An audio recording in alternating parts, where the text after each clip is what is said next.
We want to go.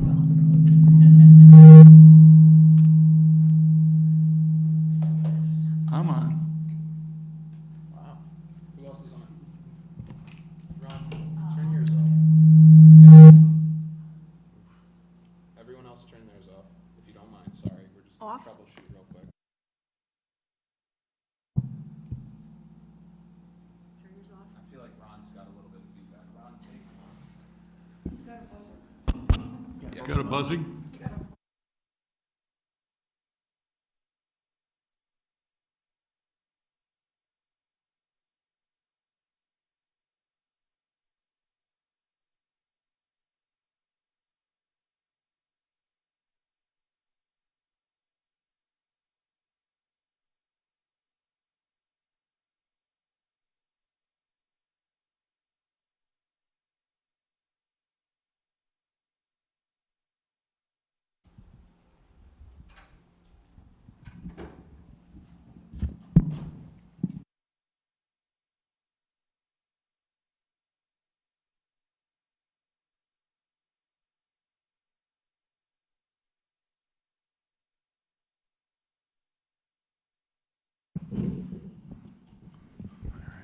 I'd like to call this meeting, the Southbury Planning Commission, to order on September 17th, 2024, room 205, 7 p.m. Would everyone join us in the Pledge of Allegiance? Pledge allegiance to the flag of the United States of America and to the republic for which it stands, one nation, under God, indivisible, with liberty and justice for all.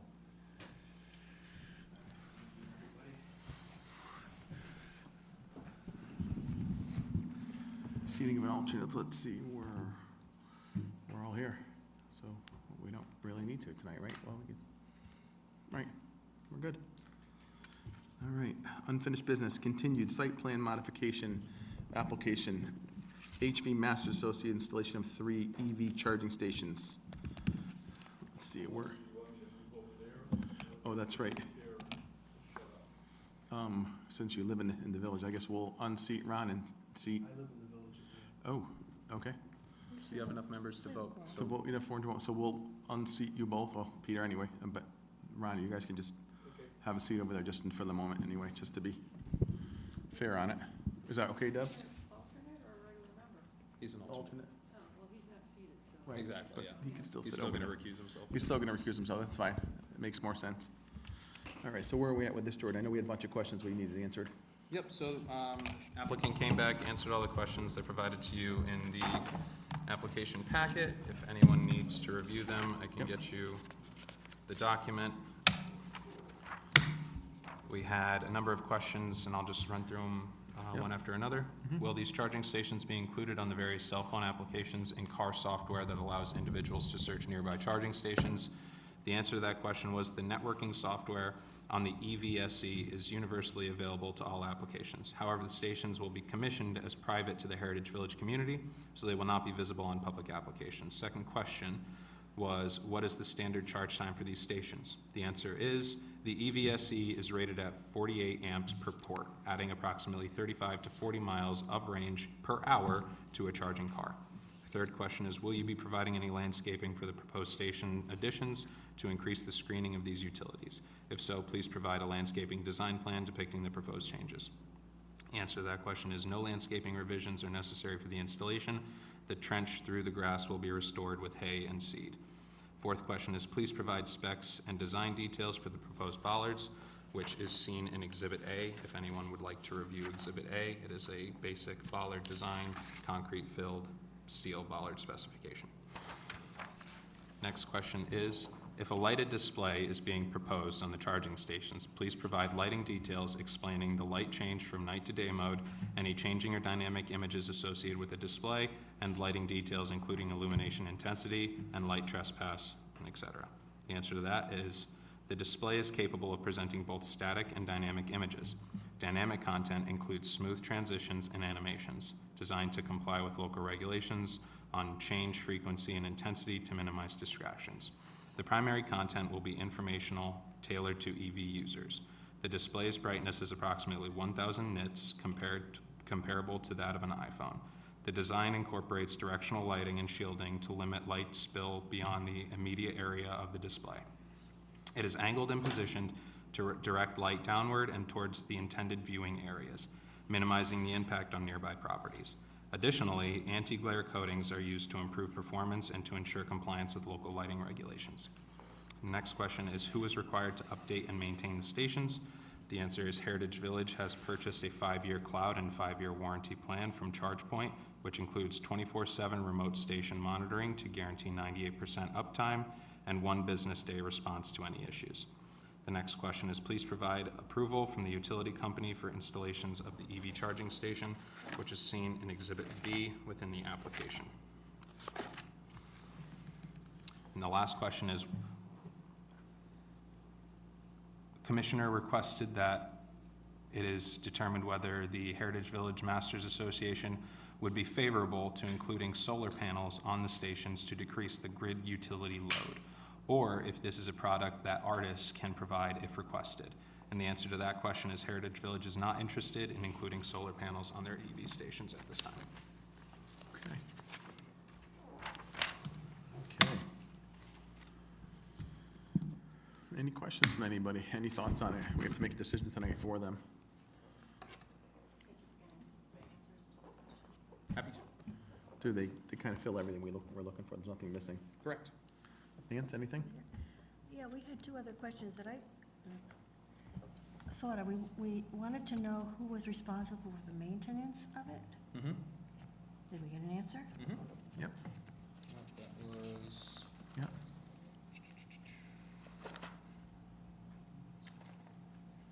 That is the third to last question. Who is required to update and maintain the stations? The answer was Heritage Village has purchased a 5-year cloud and 5-year warranty plan from ChargePoint, which includes 24/7 remote station monitoring to guarantee 98% uptime and 1 business day response to any issues.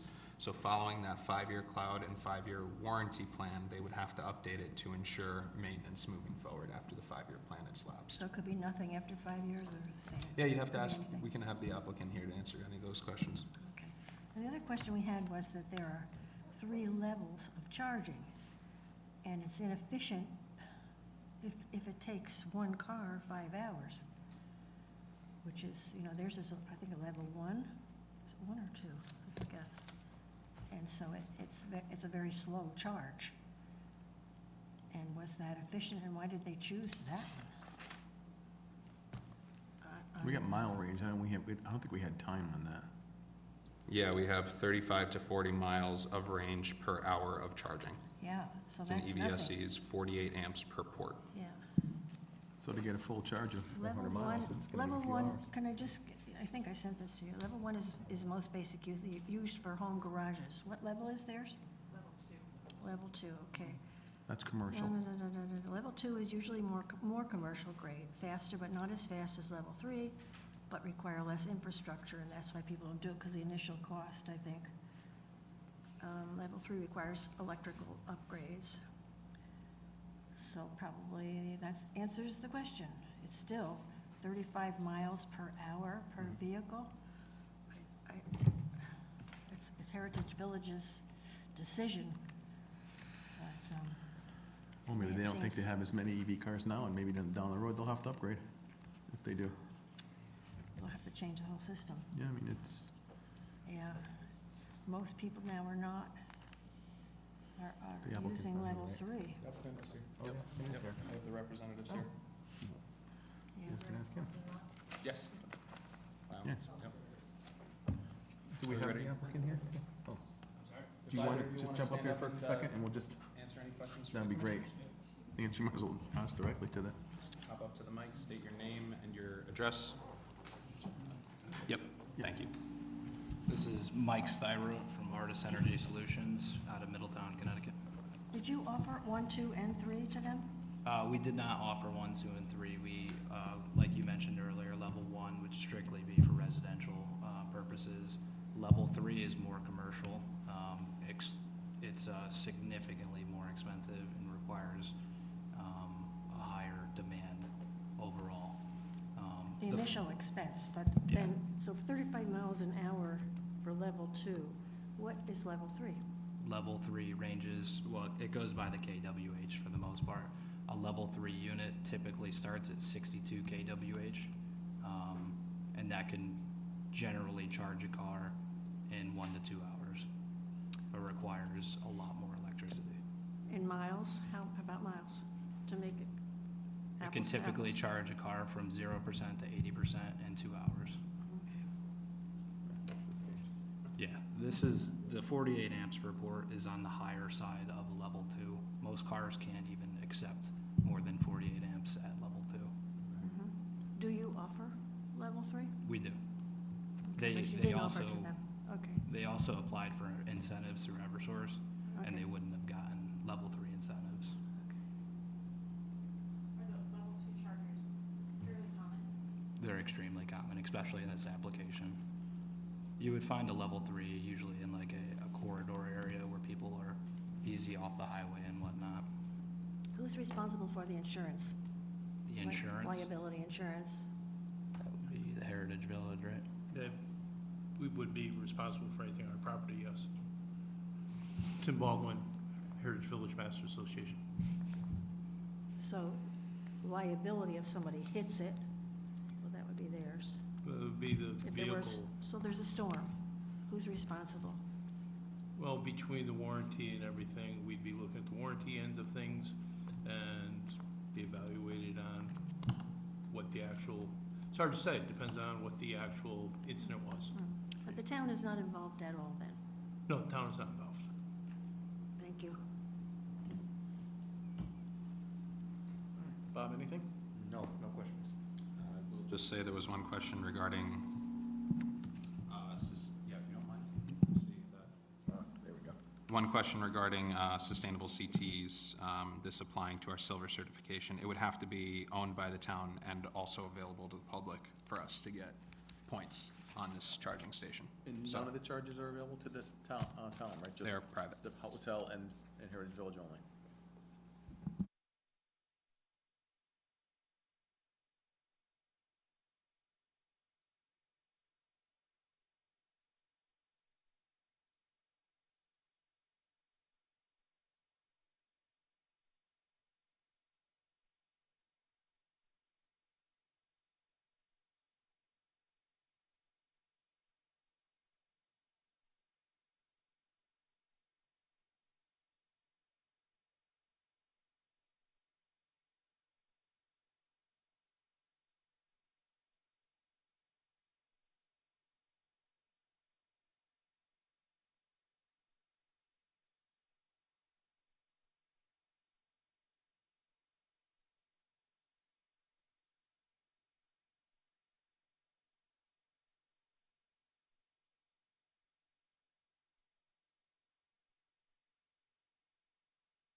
Storage addition over existing foundation, 1200 Main Street South, Apple Real Estate Incorporated.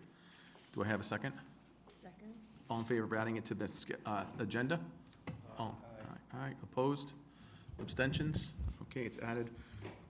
We're just gonna add this to the agenda for October 16th, Deb, is it? Just accepting the application? Just accepting the application tonight? And our meeting is October, what date, Deb? Is it 16 or 18 that month? I forget. I think it's I think you're right, 16. Yeah. 15. Ah, 15. close. Thank you. Okay, October 15th, 7 PM, room 205. All right, thank you. Let's see, under other business, North Point Ridge subdivision, 75 Bucks Hill Road. They are requesting 90-day extension to satisfy the conditions of approval. Pretty straightforward. This is their second one, if I can remember right. Correct. So it ran out on this September 10th was the deadline, but since our meeting is now, so we'll just grant it. If anyone has any reasons why we shouldn't, let us know now. Otherwise, I'll make a motion to grant the 90-day extension. Second? All in favor? Aye. Or Opposed? Any discussion? You want to discuss, sure? Yeah, this is it. 290 days and no. Correct. Okay. Yep. Right, because the first one was for the And did they give a reason? applicant. So I have an email from Attorney McTaggart regarding, needing to, get the appraisal finalized with James O'Donoghue, the agreed joint appraiser, as well as getting the invoices to pay for. And I've been coordinating with the applicant, their engineer, about getting the conditions met of the resolution onto the subdivision map to get ready to file. So we've been working a bit back and forth on making sure we have bonds and every bit of the language sussed out, so it's just right. And they know if there's a substantial change in their application, they have to submit a new application. Correct. They're real clear about that, okay. Is this part something you want to talk about right there, or not till we get final report on this? Pardon me? Yeah, I mean, this is what's been provided by the applicant. Regulation? I'm sorry. Go ahead. You asked a question. I asked what constitutes substantial change. We would have to feed that as it comes, but in my opinion, it would have to mean a substantial change to the actual subdivision itself. The conditions are rock solid. They are based on, the conditions of the resolution. 3 lots, 3 homes Anything- proposed. Substantially changed from that would need to get approved. That kind of drills down on something that I've been going back and forth with and have consulted our attorney with regarding some of the language that was put into the potential subdivision map. And it's rightfully so, it needs Sorry. to be addressed. So, our resolution dated approved February 20th, 2024. Condition I states that no structures are to be erected within the Historic District Commission Number 1 boundary as per agreement with Historic District Commission 1 from the February 12th, 2024 meeting. That's the basic note on the resolution. There was some concern with item 10 on the draft subdivision map. And I'll just read item 10 into the record. It states, quote, "No residential buildings or above-ground structures shall be erected in this Historic District Number 1 boundary area, providing underground utilities and appurtenances, including without limitation, electric, water, drainage, and sewage facilities shall be allowed within the Historic District Number 1, open parentheses, HD Number 1, close parentheses, to the extent feasible. Any above-ground facilities required for such underground utility installation within the Historic District Number 1 boundary shall be substantially screened with native plantings. The open area above the underground utility installation shall be seeded over with native field mix to mimic or enhance the current open field look and maintained as such. The driveway within Historic District Number 1 boundary shall be permitted as shown and shall be finished with asphalt or gravel," end quote. So essentially that condition is allowing a caveat regarding installation of structures within the Historic District Number 1 boundary, so long as they're related to utility facilities. Our resolution states no structures. So consulting Area that was closest to the main road. with Rich as well as, sorry? Anything above ground is not permitted. When they say above ground is okay if they screen it, but above ground is not permitted. Right, and to that point, anything above ground would constitute a structure. Anything above ground would constitute something that, one, would go against the resolution, and two, would need permitting by the Historic District Number 1 Commission. Correspondence from Attorney Kalin from September 12th. I think that portion of the note either has to be removed or explained to your and the Planning Commission's satisfaction as to what, quote, above-ground facility, end quote, means, and if acceptable, incorporate that definition to the note of approval. So essentially, if ultimately what they intend for the above-ground structures is expressly stated to us, and this commission is comfortable with it, we'll have that definition included into the note. Otherwise, it was the attorney's opinion that you guys agreed no structure, and that essentially means no structure. Yeah, we're definitely not removing it.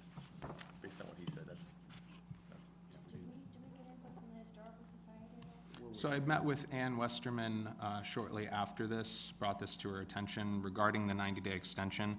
They had just passed one of their meetings and they didn't end up meeting, so she can't unilaterally make decisions. It would have to go before the entire commission. So I'm gonna be consulting with her to make sure, they do have a meeting next month, that they're able to get this in front of the commission, get a correspondence back to us prior to our meeting in October. Mhm.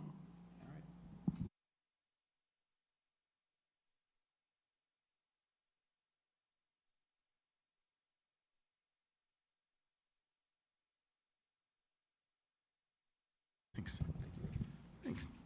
Let's see, next, 8-24, Board of Selectmen referral to donate town property. Donate property to TOS Peacock Trail Pompark Social Club, map 19B, block 63, lots 1 through 4 and 38. Everybody have that from Jordan? Pete, you may not have it, right? Okay, we'll get you a picture of it. Pretty basic, but these are. Vote on, did we vote? I thought we voted. Oh, we had it up. Oh, I'm sorry, we had discussion. Let me go back to that. Sorry about that. Thank you, Alex. We had discussion. The motion's on the table. Oh, I'm getting old, sorry. All in favor of granting the extension for North Point? All in favor? Aye. Opposed? Abstentions? The granted extension for them. Sorry about that. Thanks, Alex. Thanks, Alex. We got off on a tangent on that, sorry. All right. So, Jordan, wouldn't we need to just make a decision, just give a positive referral or a negative referral back to the board? That's what we need to do on this. Precisely. Anybody have any concerns or thoughts about this? Bob? I guess my question is the map that we have submitted fairly accurate, that Pasco Drive basically runs right through the middle of the lot? That is correct. Okay, so it's really an unusable lot as far as a residential extension even, and the town could definitely use right-of-way easements. I had Thank the you. conversation with Blake Leonard today, and he essentially agreed with that sentiment. Thank you.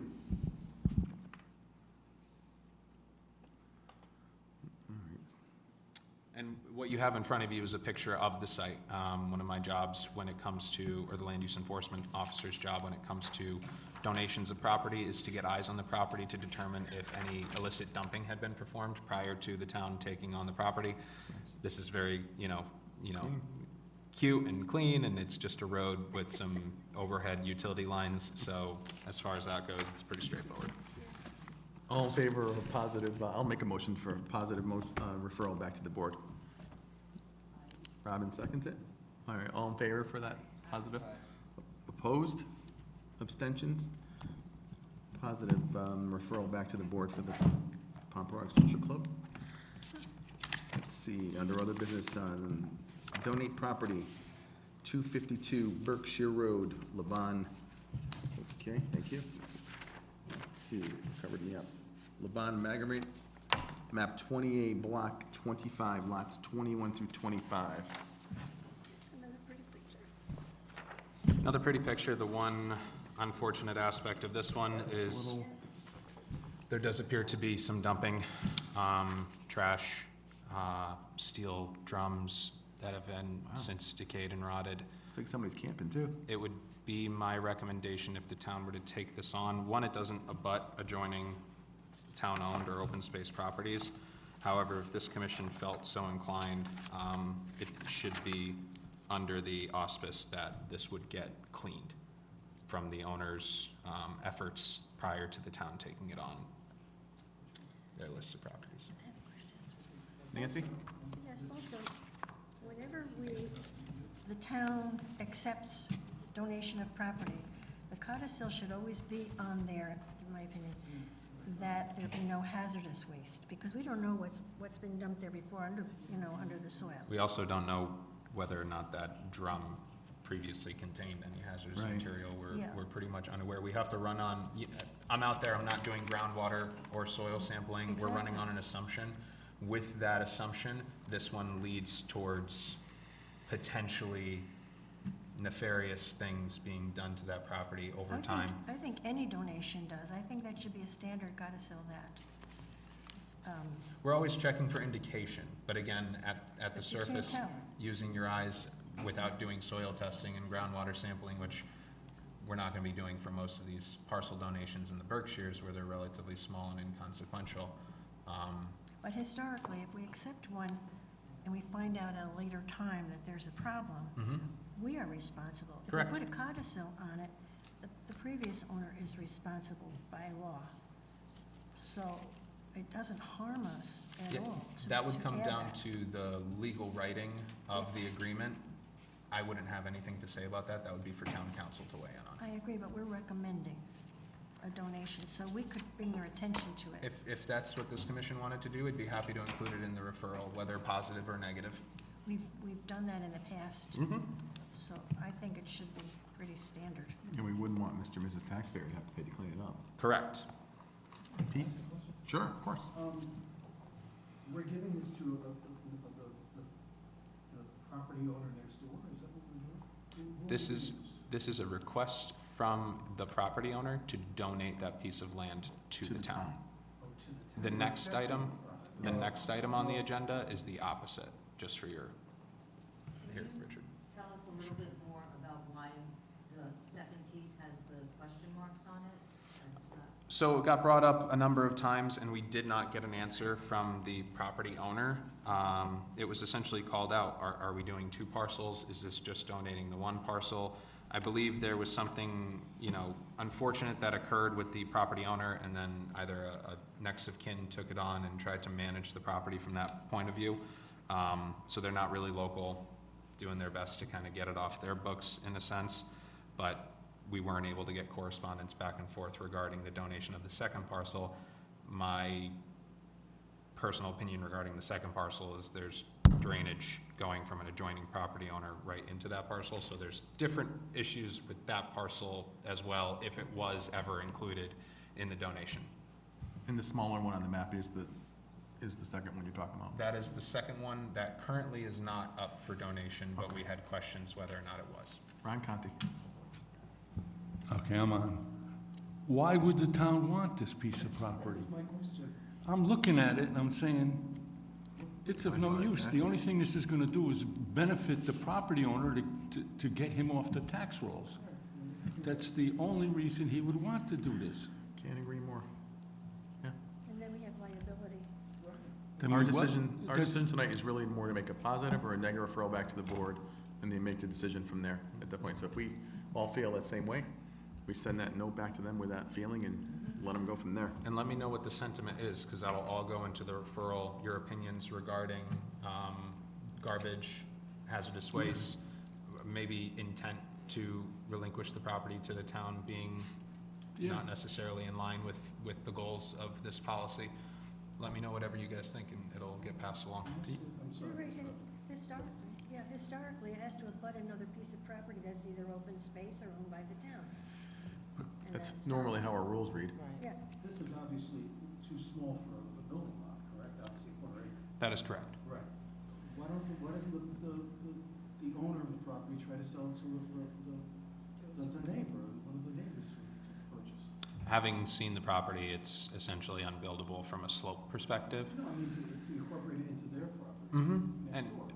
often that's what happens in the Berkshires. There's so many of these parcels, but where people end up getting caught up is steep slopes, bedrock, as well as paper roads. These are the limiting factors, and I can't say one way or the other whether or not the property owner even consulted with adjoining property owners. Maybe they don't have contact information, maybe that's challenging from a distance, given that they're not necessarily in town, and they're just kind of taking on this role of trying to relinquish the property, so. when you read the email, it Yeah, it seems tells like you they they're just- busy. Yeah, Yeah. they got a lot Yeah. going on. Yeah. A lot of family history going on, so that's Mm-hmm. probably why. Well, that's a great point, Pete, but, I mean, that's not really up for us to, want a motion? Yeah. A motion to deny based on, the value of the property to the town as it does not abut another property owned by the town or open space. I'll second that. all in favor, or any discussion on that, Bob? Further discussion. I would also add in our concerns over the garbage potential environmental impacts from the barrels, drainage concerns. Yeah. I mean, we're just taking on a liability that we don't really need to take on. Sure. Anyone else want to add to the discussion? All right, motion's on the table. All in favor of the negative referral back to the board? Aye. Aye. Opposed? Abstentions? So that'll be a negative referral back to the board, Jordan, with For those two reasons. for those two major reasons. Okay, all right. Tell us they knew you. Let's see, moving right along, purchase town-owned property, 480 Flat Hill Road, Warner family. It looks like map number 13, block 92, lot M 32 through 39, map 13, block 92, lots M 63 through 70, map 13, block 92, lots 40 through 49, and map 13, block number 92, lots N5 through N8. So where are we at with this, Jordan? I think when we read through it, it looks like it's, Yeah, the property owner owns a number of these parcels. Yep. They're unfortunately split from their primary residence to the two northern parcels by the paper road, so there's limiting access. Other than that, they are the abutting property owner. Yep. When they submitted this request, they didn't necessarily issue a reason. All we have here is the handwritten note, 480 South Flat Hill Road, own, lots to buy. They list the lots as well as the two property owners' telephone numbers.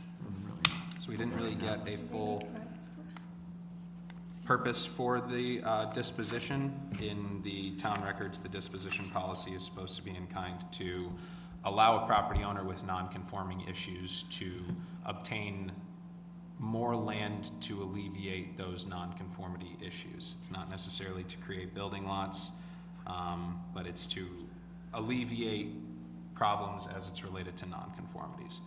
One other point of order, lot 13-92-N5-8 is not currently an abutting property from the current owner. So only after lot 13-92-N40-49 was disposed to the property owner could a decision be made regarding the aforementioned lot. Yep, that was my question, thank you. That's what it looked like, okay. So will our referral back to the board on this, so will that be in the notes that once that's taken care of, then they can, will they come back to us to have that property? Or They would have to come back for another request to purchase that piece of property once they are the abutting property owner, because only then would they align with the policy. Perfect. So we would approve it without that, number 8? We would have to make, if the motion was to issue a positive referral, I would add that note I think it's to positive. that positive referral. Yeah, I think it's a nice thing to do.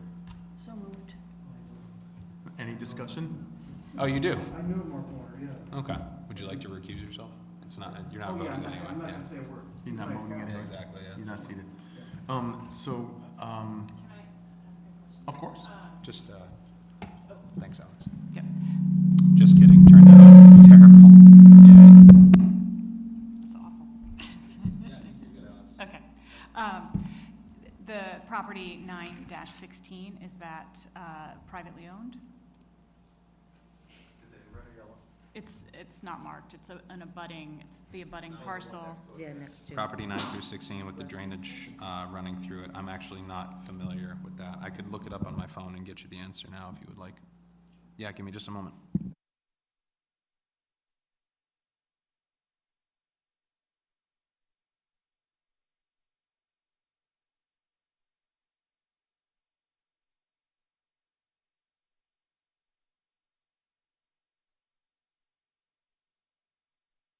Is there a standard procedure to notify property owners in that area of the town process of, purchasing, if it's owned by the town, all of that? Do most property owners know that? Okay. Nothing that I've ever seen indicates that the town alerts people to these opportunities. I just would be curious if, this other property owner had opportunity to petition to buy those or not. I believe this property owner has already obtained some land through similar situations, but I am not privy to Yeah, just to answer your original question, that is privately owned. Yeah. The town alerting people of these opportunities, because essentially there's a policy. It's not really something that we set out to do with our property.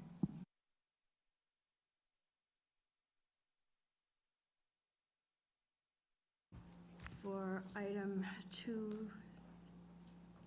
2C on our agenda, with a note for the sequence of lot 92-lots 9 and 5-8 for understanding. And the same, So Alex seconded, so on any discussion? So we'll add in there that lot 13-92-N5-8 would be the future purchase after, if there's approval from the board on 40-49, the applicant can come back to purchase that. Everyone comfortable with that? Okay. Any other discussion? All in favor? aye. Aye. Opposed? Abstentions? So that's a positive referral back to the board.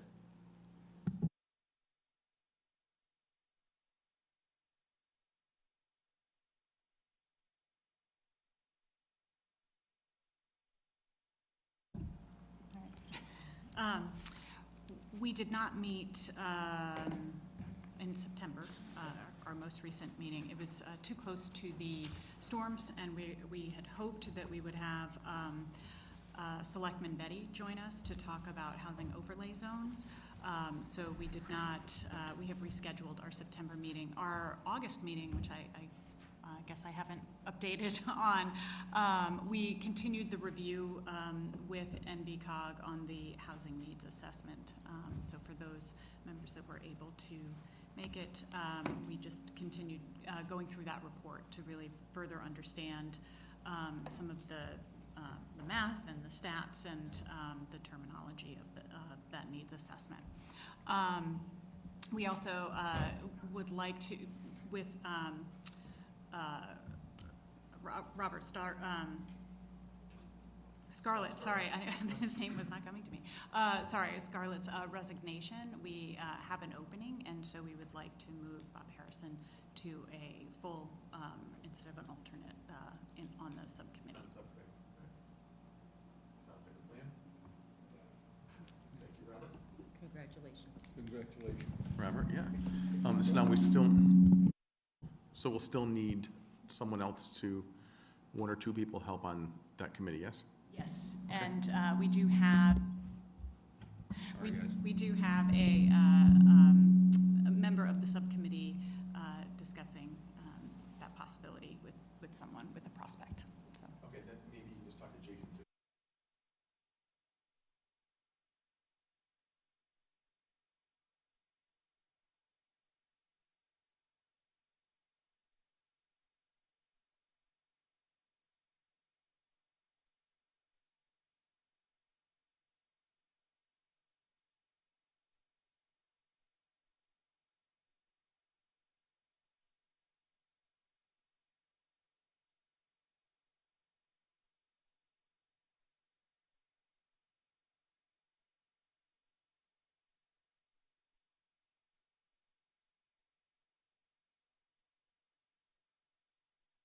Now that we know IBM is going to be out, is that something to add to our possible inventory of properties to be considered for affordable housing?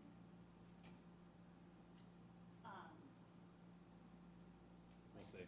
Tag out and I'll tag in.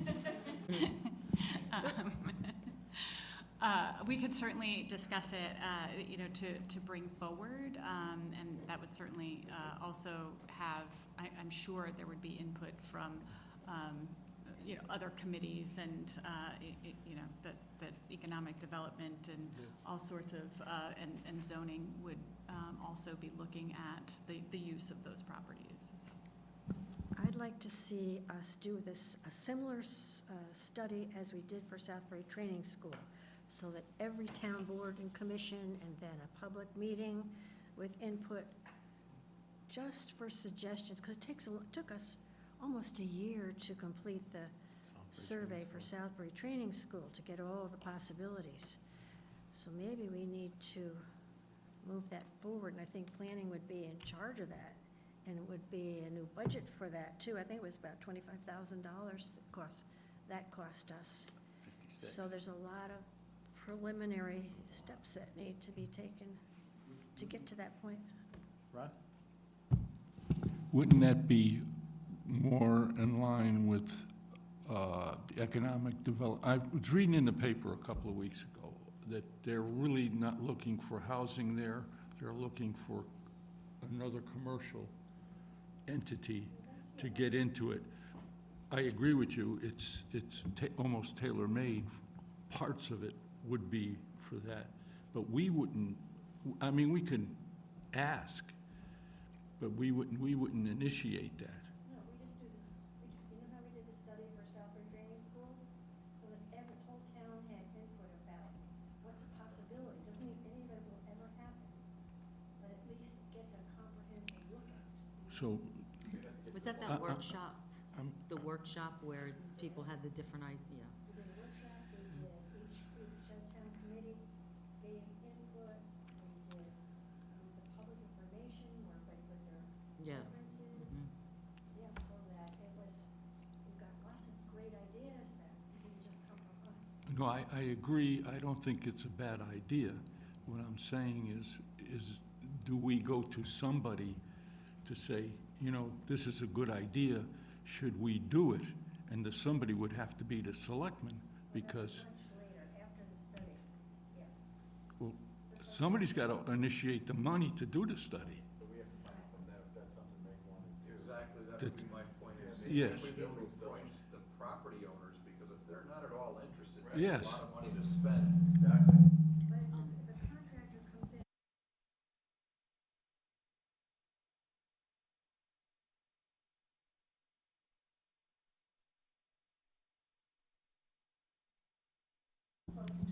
Yeah, I believe Kevin Bielmeyer toured the property. He talked to us at the last EDC meeting about it.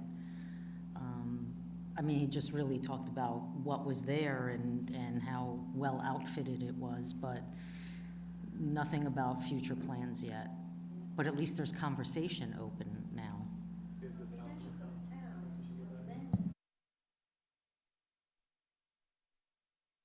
So I was also at that site visit. We walked it together. So it was myself, Bonnie, the first selectman. We had Darcel Peters with the assessor's office, myself, Kevin Bielmeyer with EDC. I feel bad if I'm forgetting anyone. But the gist of the conversation was IBM is happy to acquiesce to the town and allow site visits regarding that stuff. They even said we're not interested in performing a number of site visits for anyone who wants to get eyes on the property. The property is solely owned by IBM, the land is not, and anything they want to do with the property is still up to them. The only other caveat I would say is during the emergency situation that the town is under right now, we are having conversations about limiting certain expenditures as much as we can, especially related to projects that might not have a lot of, I'm not going to say merit, but might not just have its full force of such a study. And at this time, given IBM holds all the cards, us performing a study, in my opinion, the best thing we could do is signal in a direction that we would want to go. Ultimately, it's the owner's decision who they go with as a developer or a buyer or whomever, and what applications come forth to, frankly, this and the zoning commission and all our departments. It would have to come out at that time. So it might not be the most prudent time to do a planning study for something we're kind of on our back heels for, and also we don't have a lot of control over, especially given that the PDD system, the site modification and special exception system that we currently have allows for a lot of say that the town gets to weigh in on these discussions and these developments. There's a lot up in the air, but frankly, we just still don't know at this time. So what happens with IBM, we'll know when we know. That's really where it's at. How large is the property? million square feet. The property itself is 200-something plus acres. It's quite a bit. I feel like I roughly, yeah, thank you, Nancy. Yeah, it's huge. Yeah, it's quite large, and it's beautiful. It's picturesque, it's beautiful.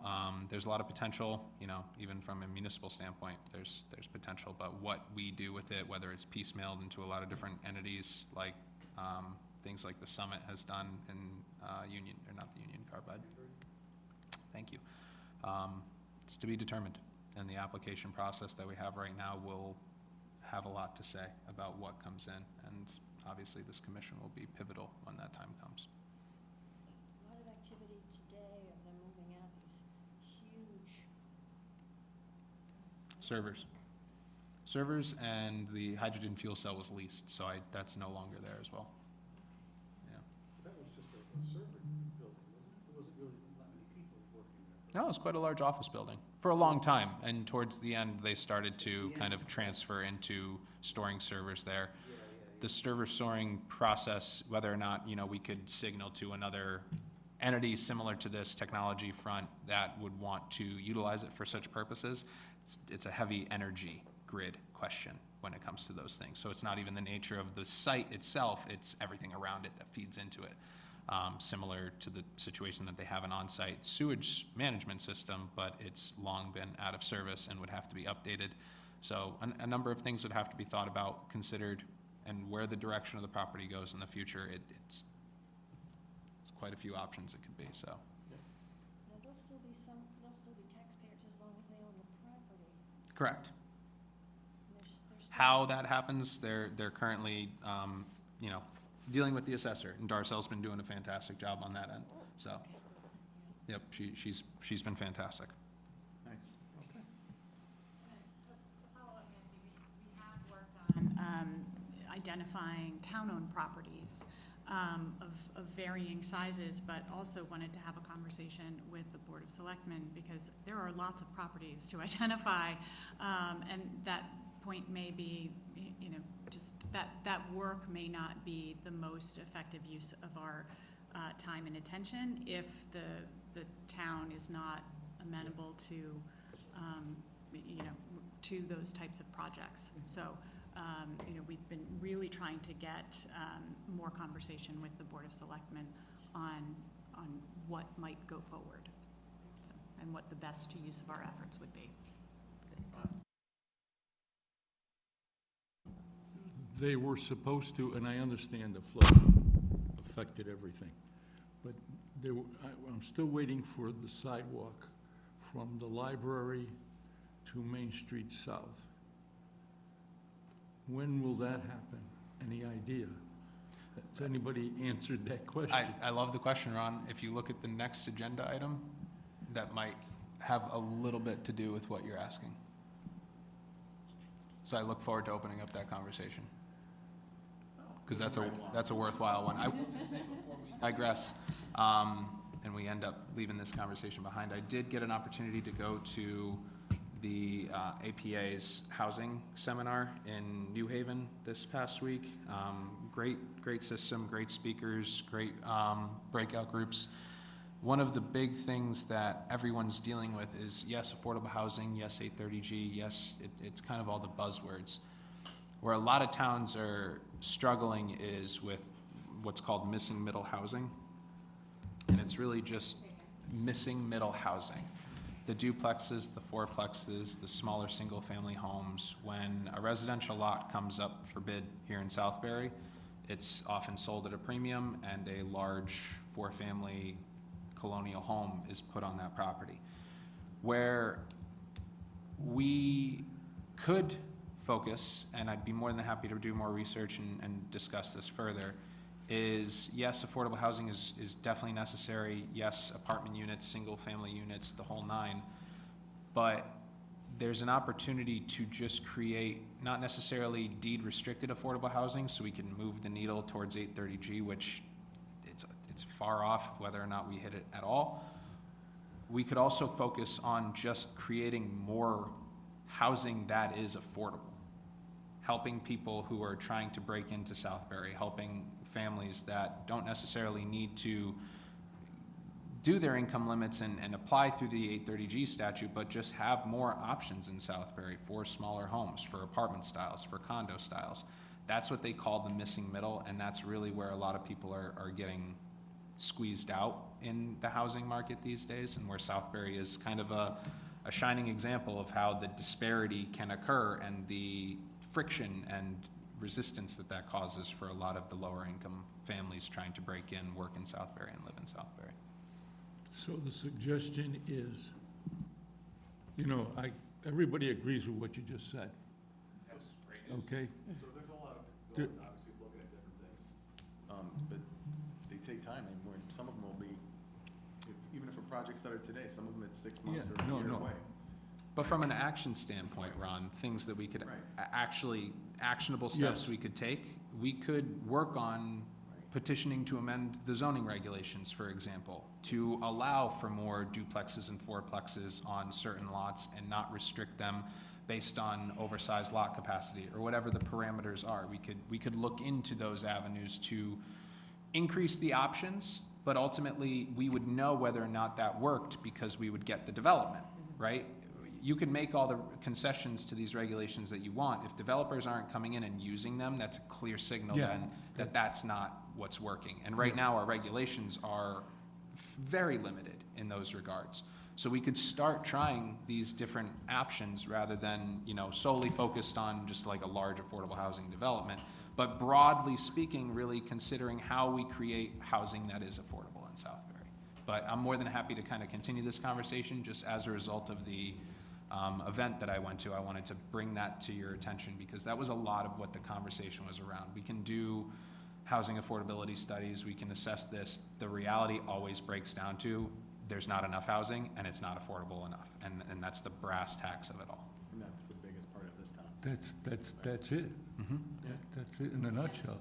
And the developers don't typically want, it's not as beneficial for developers to, to build smaller homes, that the larger, 4 or 5 bedroom, 1,000, to 25, to 5,000 square foot homes are much more beneficial from a profit standpoint.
I'm sorry, I'm a little eager to just say, I think our next phase is really looking at zoning and the zoning regulations as well as what zoning might be able to provide as far as incentives for that type of development, duplexes or smaller homes on smaller lot sizes, because our zoning tends towards less affordable housing. Yes. Yeah, so we need to look at zoning and have those discussions. You're also seeing a national problem with affordable housing. It's not just in this town. It's every state has a problem with affordable housing. And I don't know, with the property costs, land values alone. And we all saw the debate, so it's probably the first time affordable housing was mentioned at a presidential debate Right. ever. But So I know in economic development, we could do like incentives or certain kinds of tax abatements to encourage development. I know you mentioned something with zoning and incentives. Does it work similarly for residential? Like where we can create some kind of zone that is incentivized for development, or there's a tax, abatement or something like you could do with the commercial properties? Can that be done for residential as well? I wouldn't know the answer to that, but I would be happy to touch base with our assessor and kind of, drill down. I know Kevin Bielmeyer is very knowledgeable about TIF zones and things of that nature regarding the commercial aspects of it. I'm not privy to the residential incentives that may or may not be out there. I will say one last thing. Zoning at the last meeting approved to put forth our RFP for a comprehensive zoning regulation rewrite. So the opportunity to weigh in on that discussion and have feedback regarding changes that could, break down the walls a little bit that have been put up from a zoning perspective to allow for more flexible housing options is, right at our doorstep. So I think this is a great conversation. I'm happy to hear that the Affordable Housing Subcommittee is starting to look at zoning, because that's really the next step. And this might be the best opportunity to comprehensively get that included with the regulation rewrite, so we're not piecemealing it after the fact. And then you're looking at land. And you have, your opportunities to show developers, these are the land available from the town, you can buy it from the town, or personal, private equity buyer, or whoever it may be, and then, kind of go from there. And that moves the needle along, well, we hope. And overlay zones can be hugely Right. incentivized as far as, That's the telling. plan I would lay out for them, that's exactly what you've done. Yeah.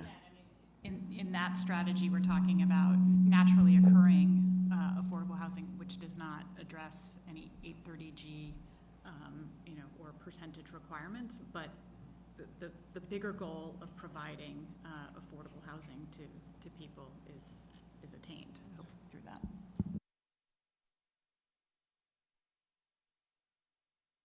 Going up, and they're beautiful, their apartments, I mean, it looks like, they're just like they belong there forever, like they're very historic looking and very eclectic on the outside, and they're everywhere, and they're just beautiful apartments. And a lot of them are affordable housing, it's amazing, and they're going up by thousands. There's so much development going on, so that's kind of what I think is driving a lot If you of see this. any examples, by all means, send them to me. Oh, I have 'Cause, pictures. Yeah, no, Yeah. I'm Oh, happy I'm to. serious. It's amazing. The list is being There's one compiled right in Milford they're constantly. putting up, it's beautiful too, right on Wheelers Farm Road there, when you go out into Milford. There's two big ones going up, and they're fantastic looking. That goes double for any of you commissioners. If any of you see anything that strikes your eye as beautiful, that's really where You have to have zoning the should land to come do from. it, though. That's- Of course, that's- yeah. You have to have the land, and they're big pieces of property to hold that kind of Yep. structure of it. And our infrastructure is limited to allow for these Right. sort of developments. Anything else on the subcommittees before we jump, affordable subcommittee, before we jump to the streetscape? Okay, moving right along. Good discussion. Streetscape Review Subcommittee. So last month, we talked about this, or was it the last two meetings? 2 meetings. Two meetings. Do you want to give an overview, or want me to do it? If you don't mind. So we are looking to kind of bring back that streetscape committee that's was around for many years and then kind of fell back into the woodwork, to bring it back to fruition so that we can kind of revamp and reevaluate the whole arena, and kind of come up with Ron's point over there of why the sidewalk's not there yet. So the last couple months, we talked about forming this committee, who the members would be, whether it be one from every committee in the town, from our committee to finance to economic development, one person, and/or the lay public as well. And Jordan did go out and get a list of folks who said yes, no, or maybe. The list is pretty extensive, looks nice. Yeah, we have 8 members currently, where we could use one more, and I'll just make the point, we never considered adding finance into the discussion, and I think that's a worthwhile one, so I'd be happy to look into having a member of the finance committee be the 9th member that we're looking for, so we have an odd member for that Yeah, list. we need a number, yeah, that's good. So the goal is to ultimately form the same style committee like we did for affordable housing. So are you looking for a decision tonight? Yes, move ahead with this? Yeah, ideally, move ahead. Okay. We have the mission statement ready to Okay. go. You want to read that, or is it too long? It's pretty long. You guys all got it? We got electronically then. A couple meetings Yep, ago. okay. And I think we discussed it at that time, and there were some amendments made regarding, will consist of a minimum of 7 and a maximum of 9. At least one member from the following groups should sit on the streetscape subcommittee. And those groups were zoning, planning, EDC, Public Works, Police Department, residents as well as members from the 2014 Streetscape Subcommittee, which we have had 2 responses indicating they would be likely participants. I'm excited about the group. I think it's a great list of members that we've put together, and I think it's a worthwhile discussion to have and a comprehensive plan so we know exactly where to look. If there's commercial developments that come in and they want to make modifications, we can have a clear plan to have their infrastructure align with ours and create a comprehensive look from a streetscape perspective, as well as pedestrian safety, which we've had a plan sitting on the shelf since 2020. For a while, yep. As well, and there's some great ideas in this plan, as well as expansions to the streetscape in worthwhile areas of town, and planning for those and figuring out the budgets in order to get that accomplished. Beautiful. So the goal tonight is to make, we have to make a motion on it, we have to vote. To- That would yeah. Form the committee, And pass it along to the board, for so, approval. to the subcommittee. So it'll be a Correct. subcommittee within the planning commission, like the affordable housing is. So they would report back to us, kind of like, you know, Alex and Bob's team does to us for the affordable housing committee. So I'm in favor of it. I think it's a great idea. I would definitely make a motion to form this committee. If we can get a second, then we can have any further discussion and kind of go from there. We don't have to list off all the members tonight, though, right? We don't have to do that, but we can. No, I don't believe we have to, and as far as when the commission or the subcommittee will meet, how often, I think would be determined after the approval went forth. From the board, right. This is my first subcommittee that I'm That's how we forming. did it the last time. We so- got the permission, and then we formed the meeting right after that. And Beautiful. They took it from there, right, Bob? Second. Remember? All right, so second it. So all in any discussion on forming the committee? Everybody sound like a plan, on board with it? All right, excellent. All in favor? Aye. All right. Opposed? Any abstentions? All right, so the approval to form the committee and send off a notice to the board for approval is in your hands. And then we'll get a letter out or something after we get approval to each one of the members. So that'd be nice. It's perfect. Welcome them to the committee. And then we'll just choose a date for them, for the first meeting, to get everybody there, and then the committee can take it from there. You know, Perfect. choose who they want for officers and so on and so forth, and at their schedule. All right? Perfect, All thank you. right. Sounds good. All right. Moving right along, let's see. The meeting minutes from July the 16th, since we had August off, there were no minutes for August. Let's see. Peter was absent, so everybody was here. Any changes, thoughts, or something that's in or out of the minutes? All right. Get a motion to approve it. Ron, we need a second. Robin? All in favor to approve the minutes as is for July 16th, 2024? Aye. Opposed? Abstentions? Minutes are approved for July 16th. Any other business that's brought before the commission? Anything at all? Is there any way we can help you, Jordan? Yeah, any need of help? Well, Jordan's newly married, everybody, so congratulations from Jordan. Thanks so much. That's why he was out for 2 weeks on his honeymoon and everything. That's really, really what it was. Just kidding. No. He's been under a lot of stress with, obviously with the storm, right? And Yeah, then coming being back. away. So he's had nothing on his plate except for all of that, so. But you can my time imagine away that. was great. It was very appreciated. I can't thank, you know, various departments, building, Public Works. God, the accolades I have for Public Works right now are just endless. But it was a fantastic time. I'm happy to be back. It's a lot of work, but all I can ask of this commission is to continue operating in the very structured and well-run capacity that you guys do. I really appreciate it. You're the least of my worries as far as this goes, so We work much pretty closely appreciated. Together, so. Yeah, and So just we're the good. responses I get from everyone and the communication that's had, I greatly appreciate it, so thank you all.